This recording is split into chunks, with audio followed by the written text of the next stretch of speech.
মহাভারতের এক কলঙ্কিত অধ্যায় ছিল কুরুক্ষেত্র যুদ্ধ। হ্যাঁ, কুরুক্ষেত্র যুদ্ধই ছিল মহাভারতের সেই কলঙ্কিত অধ্যায়, যে অধ্যায়ে কিন্তু আমরা দেখতে পাই ভাইয়ে ভাইয়ে হিংসা, মারামারি এবং একে অপরের শত্রু হয়ে ওঠা। এবং এই যুদ্ধে প্রায় সব শেষ হয়ে গেছিল। কিন্তু বন্ধুরা, কখনো কি ভেবে দেখেছেন যে মহাভারতের যুদ্ধ হওয়ার জন্য কেন শ্রীকৃষ্ণ কুরুক্ষেত্র ময়দানকেই বেছে নিলেন? হ্যাঁ, কুরুক্ষেত্র ময়দানকে বেছেছিলেন বলেই আজ আমরা কুরুক্ষেত্র যুদ্ধ নামে চিনি। কিন্তু কেন কুরুক্ষেত্রই, কেন অন্য কোনো জায়গা নয়? কেন এই ময়দানকে বেছে নেওয়ার পেছনে কি ছিল কারণ, কি ছিল রহস্য, যা হয়তো বহু মানুষ জানেন না? কিন্তু কারোর মনে কি কখনো এই প্রশ্ন জেগেছে? আজকে এই প্রশ্নের উত্তর দেব গোপাল কথা চ্যানেলের আজকের ভিডিওতে। নমস্কার বন্ধুরা, গোপাল কথা চ্যানেলে আপনাদের সকলকে আবারও জানাই স্বাগত। এবং আজকে আবারও চলে এসেছি নতুন এক পর্দা উন্মোচন করতে মহাভারত অধ্যায়ের। হ্যাঁ, মহাভারতের কুরুক্ষেত্র যুদ্ধ, যে যুদ্ধ হয়তো কলঙ্কিত অধ্যায়, কিন্তু আবার এই যুদ্ধের কারণেই অর্জুন শ্রীকৃষ্ণের বিশ্বরূপ দর্শন পেয়েছিলেন এবং এই ময়দানে দাঁড়িয়েই কিন্তু শ্রীকৃষ্ণ গীতার জ্ঞান অর্জুনকে দিয়েছিলেন এবং আজ সারা বিশ্ব সেই জ্ঞানে জ্ঞানী হয়ে উঠতে চাইছেন এবং সেই গীতাকে আত্মস্থ করতে চাইছেন। তাই কুরুক্ষেত্র ময়দানকে শুধু কলঙ্কিত ময়দান বলবো না, কারণ এই ময়দানে, এই যুদ্ধে অধর্মের বিনাশ ঘটে ধর্ম পুনরায় প্রতিস্থাপন ঘটেছিল। তাই এই ময়দান শুধুমাত্র কলঙ্কিত ময়দান নয়। কিন্তু আজকের আলোচ্য বিষয় হলো কেন কুরুক্ষেত্র ময়দানই বেছে নিলেন শ্রীকৃষ্ণ। মহাভারতের যুদ্ধ যে কুরুক্ষেত্র ভূমিত হয়েছিল তা আমরা সবাই জানি। 18 দিন ধরে চলা প্রচণ্ড যুদ্ধে প্রাণ গিয়েছিল বেশিরভাগ যোদ্ধারই। কৌরব ও পাণ্ডবদের মধ্যে এই যুদ্ধে ভাইয়েদের হাতে ভাইয়েদের প্রাণ যায়। মহাভারতের যুদ্ধ ছাড়া এই রকম রক্তক্ষয়ী ভয়াবহ সংঘর্ষ আর প্রত্যক্ষ করেনি কুরুক্ষেত্র আজও পর্যন্ত। আজ আমরা আলোচনা করব কেন মহাভারতের যুদ্ধের জন্য কুরুক্ষেত্র ময়দানকেই বেছে নেওয়া হলো। মহাভারতের যুদ্ধ কোথায় হবে সেই বিষয়ে চূড়ান্ত সিদ্ধান্ত নেওয়ার দায়িত্ব ছিল শ্রীকৃষ্ণের ওপরে। দুর্যোধন ও তার সঙ্গীদের পাপ কাজে অস্থির হয়ে কৃষ্ণ ঠিক করেছিলেন যে এই যুদ্ধে অধর্মের বিনাশ করে তিনি ধর্ম প্রতিষ্ঠা করবেন।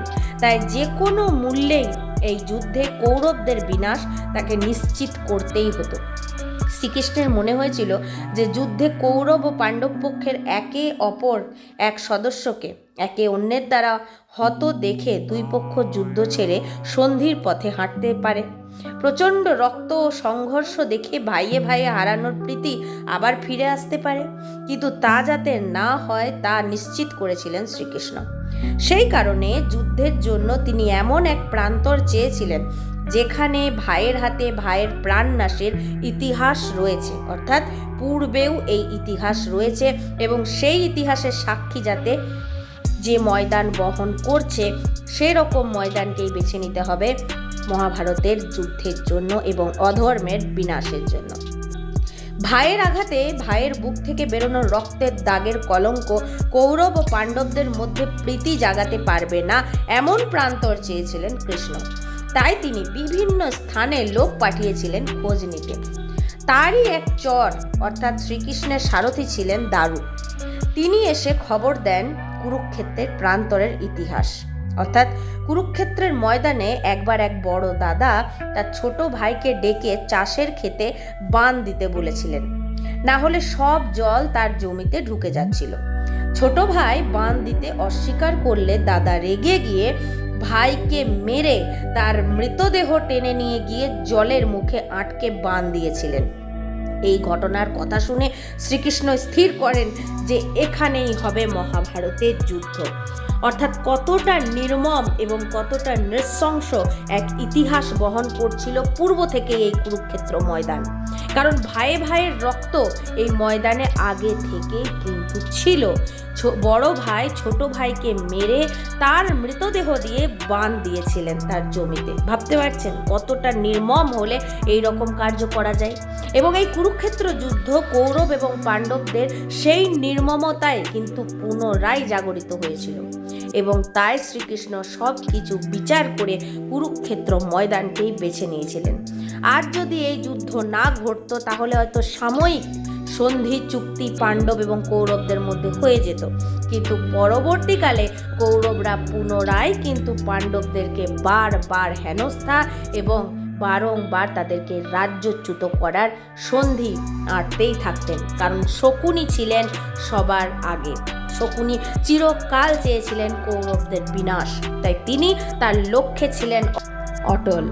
এবং তাই আজ না হোক কাল এই যুদ্ধ না হলেও কিন্তু কৌরবরা তাহলে জিতে যেতেন এবং অধর্ম পুনরায় জিতে যেত। সেই কারণেই কিন্তু কুরুক্ষেত্র যুদ্ধ হওয়া বা মহাভারতের এই কলঙ্কিত অধ্যায় হওয়া ভীষণ জরুরি ছিল, তাহলেই কিন্তু অধর্মের বিনাশ ঘটত। এছাড়া যে সমস্ত যোদ্ধারা নির্মমভাবে মারা গেছিলেন তারাও কিন্তু পূর্বজন্মে কোনো না কোনো পাপের কারণেই মারা গেছিলেন। নানান ঘটনা রয়েছে, তার প্রচুর ভিডিও আমার চ্যানেলে অলরেডি কিন্তু দেওয়া আছে। কে পূর্বজন্মে কে ছিলেন এবং কেন তাদেরকে এরকম শাস্তি দাপর যুগে ভোগ করতে হলো, এই সমস্ত কিছু কিন্তু আমার প্লে লিস্টে গেলেই পেয়ে যাবেন মহাভারতের অনেক অজানা কথা। তাহলে বন্ধুরা, নিত্যদিনের মতো আজকের ভিডিওর মাধ্যমেও আমি মহাভারতের আরও এক অজানা রহস্য আপনাদের সামনে উন্মোচন করলাম। আশা করছি ভিডিওটা ভালো লেগেছে। যদি ভালো লাগে লাইক, কমেন্ট, শেয়ার এবং সাবস্ক্রাইব মাই ইউটিউব চ্যানেল। সকলে ভালো থাকবেন। রাধে রাধে।